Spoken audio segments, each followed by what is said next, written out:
Let's talk a little bit about the WTO. There's some question here about what the president's intent is in terms of the World Trade Organization. Not exactly clear. The White House was knocking down some reports that the president had said behind the scenes he wants to get out of the WTO. But then yesterday he was asked about it in the Oval Office, and he said this. WTO's treated the United States very badly, and I hope they change their ways. They have been treating us very badly for many, many years, and that's why we were at a big disadvantage with the WTO. And we're not planning anything now, but if they don't treat us properly, we will be doing something. So the president there saying we're not planning anything now, but if they don't treat us properly, we will be doing something. Not clear what that something is, if it's a full withdrawal from the WTO or something just short of that. But clearly there's something on the president's mind here, guys. I've talked to people in the West Wing who say that the president has said again and again behind the scenes that he does want to withdraw from the WTO. Not clear what he has in mind for after the WTO in terms of a new trade regime around the world. But this is a president who likes one-on-one negotiations with individual countries. He's skeptical generally of these broad trade agreements across the board. That might be the instinct here that's propelling the president to that kind of rhetoric, saying that he might want to do something.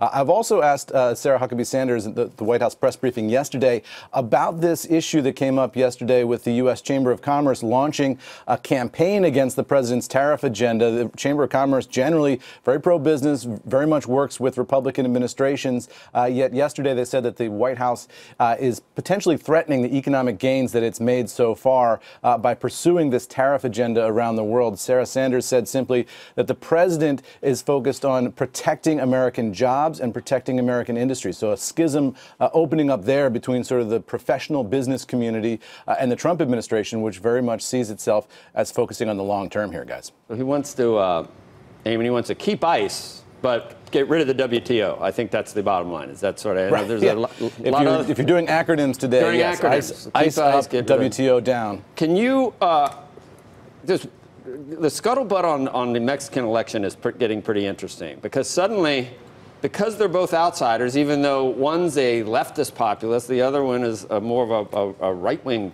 populist, but there's some ground that seems to be common among these two, and they're talking about some type of unilateral arrangement, maybe that isn't even part of NAFTA, that would help Lopez Obrador keep some of his campaign promises, and that would also help President Trump keep some of his. It's bizarre that these two. Yeah, the president said yesterday that he'd spoken to the incoming president of Mexico, and that they've discussed this idea of doing just a one-on-one trade deal between the United States and Mexico. And I think President Trump likes that because it rattles the cage of the Canadians, and he's been very interested in rattling the Canadian cage over the past week or so.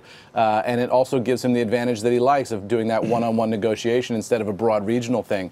And you're right, Joe, you do see this overlap between sort of call it the populist or Trumpist right and the left in terms of global trade. I mean, you remember the left-wing protests of the G7, G20 going back decades. They've been very skeptical of these international trade organizations on the left as well as on the populist right.